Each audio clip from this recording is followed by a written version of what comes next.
All right, let's go ahead and get started on our second lesson from Chapter 1. This lesson we'll be talking about linear measure. I'm going to do my best to try and keep this video pretty short, so we'll go through things pretty quickly.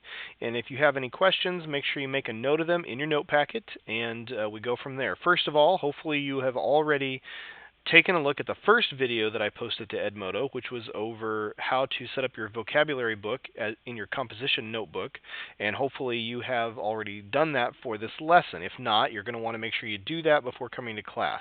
You can either do that, then come back and watch this video, or you can watch this video first and go back and do the vocab. Either way, these are some things that you're going to need to know about. Now, in the previous lesson, we identified and modeled points, lines, and planes. Well, now we're going to learn about and measure segments, and we're also going to calculate with some of those measures regarding segments. So here's a list of vocabulary that you're going to need to understand for this lesson. We're going to talk about what a line segment is. And we're going to talk about the betweenness of points a little bit. We'll talk about what it actually means for something to be between something else. And congruent segments and constructions.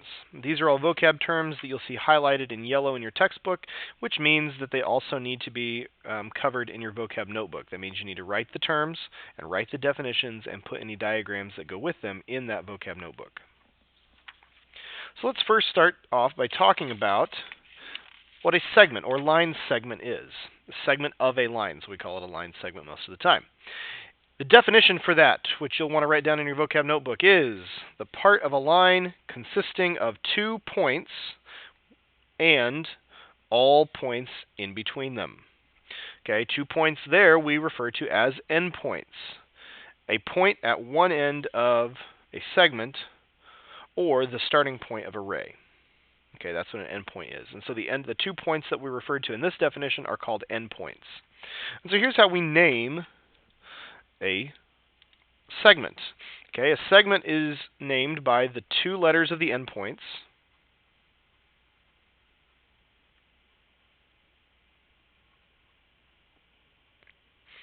Okay, like this. Let's say I had this segment. Okay, whatever letters these are for the endpoints, let's call them A and B. We would name using those letters like we did for a line, but instead of drawing a full line, we just draw the segment above them. And so that is the name I would give to that diagram, segment AB.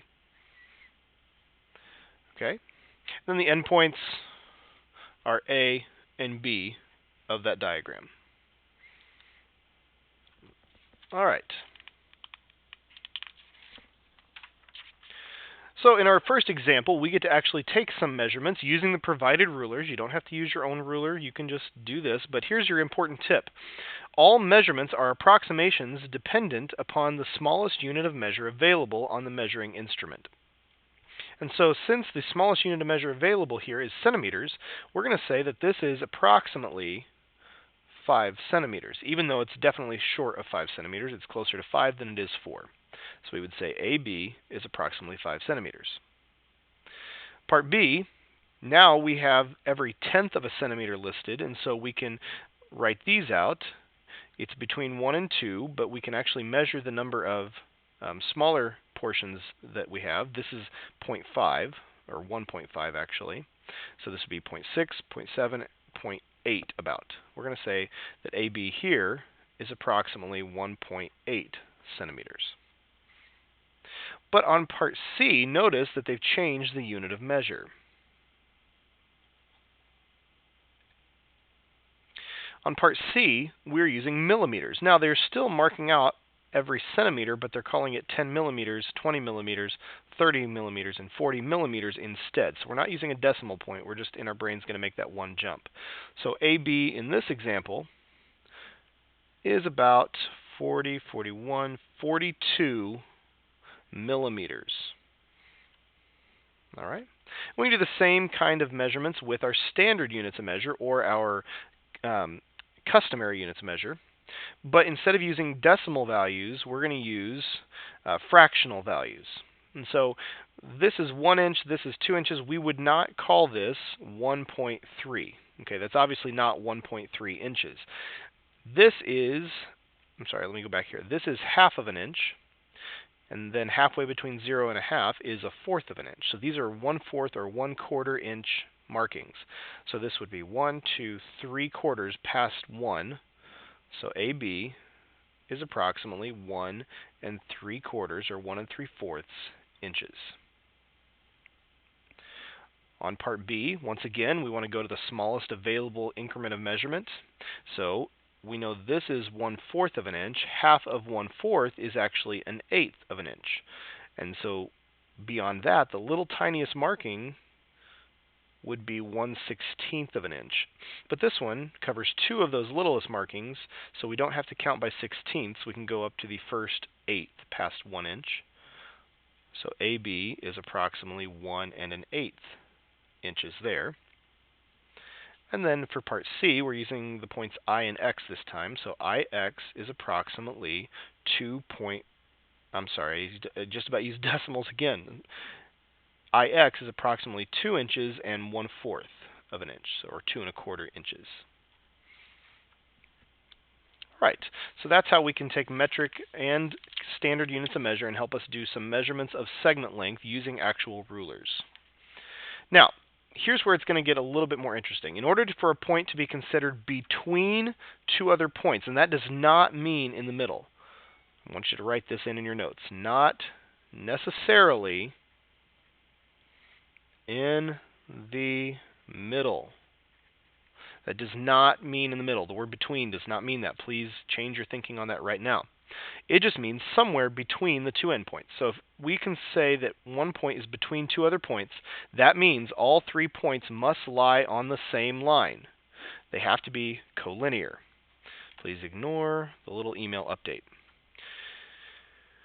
All right. And the sum of the two smaller segments must total the largest segment. This is where we get what we will call the segment addition postulate. The length of AB plus the length of BC should equal the total length from A to C.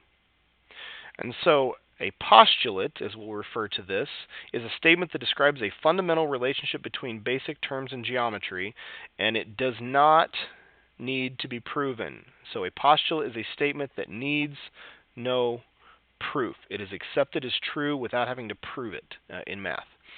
And so here's our quick example of using the segment addition postulate. Whenever we're given a diagram like this, the automatic thing I know about this setup is that the length of this segment plus the length of this segment equals the length of the total segment. So I can write that as an equation. The length of segment ML we can just write as ML without a notation above it, plus the length of LW, no segment notation above it because we're talking about the actual length, that should equal the full length from M to W. And so we use that as our setup, and then we would substitute any values in there if we were needing to solve the problem. If we needed to actually find a missing measurement or find a value of a variable, we would substitute for these values and solve. So let's again try and get through this kind of quickly. So notice that in the last example I wrote XY, or I wrote ML and LW in that fashion without a notation above it. When I write two capital letters like this, I'm referring to the length between those two endpoints, or the measurement of segment XY. When I put the notation above it, I'm talking about the figure. Whenever I don't, I'm talking about its value, its measurement. So, in order to solve this, or to find the value of xy, you need to remember that xt plus ty is how we get xy. So I'm just going to add these two values. 3.2 plus 5.7 is how we get xy. When I add those together, we get 8.9 centimeters is our unit of measure. Okay? And so we're going to do something very similar in example 4, but the first thing we want to do is to draw our figure based on this information. And so here's what we know from the given information. The value of x and mn are what we're supposed to find if n is between m and p. That statement tells me how to draw my diagram.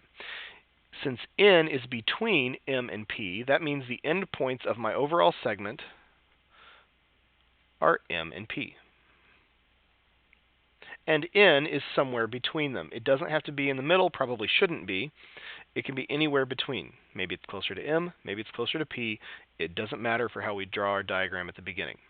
So the first thing I want to do is fill in the information I know. From M all the way to P is 60 units, and so I'm going to make a line like this. From M all the way to P is 60 units.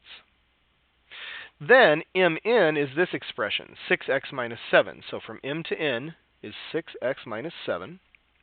And from N to P is 2x plus 3. Now, that means our segment addition postulate allows me to say this. The length of Mn plus the length of Np is equal to the total length of MP.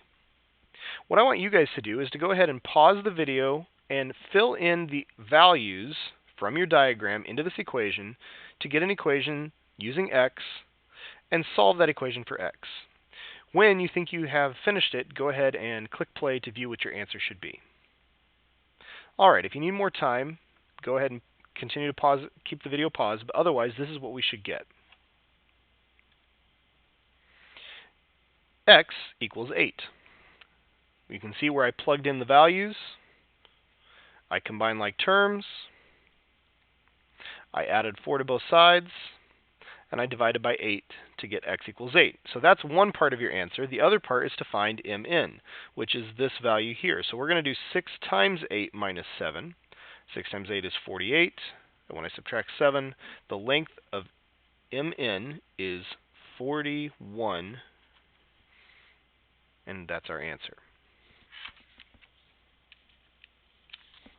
All right, again, trying to get through this quickly.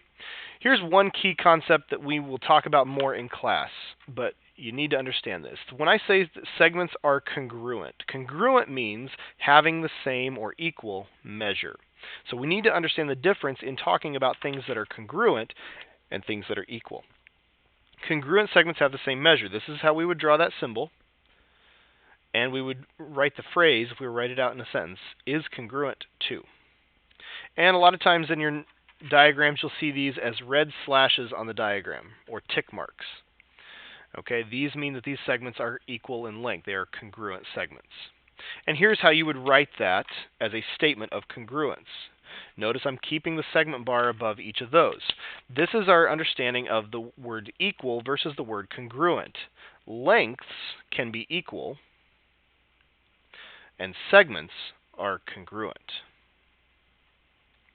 So it is correct to say that AB equals CD and segment AB is congruent to segment CD. It is not correct to say that segment AB is equal to segment CD, or that AB is congruent to CD like that. If you're going to use the congruent symbol, you have to have the symbol notation above the letters. All right, and that really finishes up the main portion of our notes. What I want us to do now, and I've cut the video a little bit shorter, it's not quite as long, I want you to do the thinking questions as an introduction to class when you come into class on Tuesday. That means you don't have to have these done before coming to class. You can if you want. Otherwise, we will start this as our warm-up in class on Tuesday when we start lesson 1-2.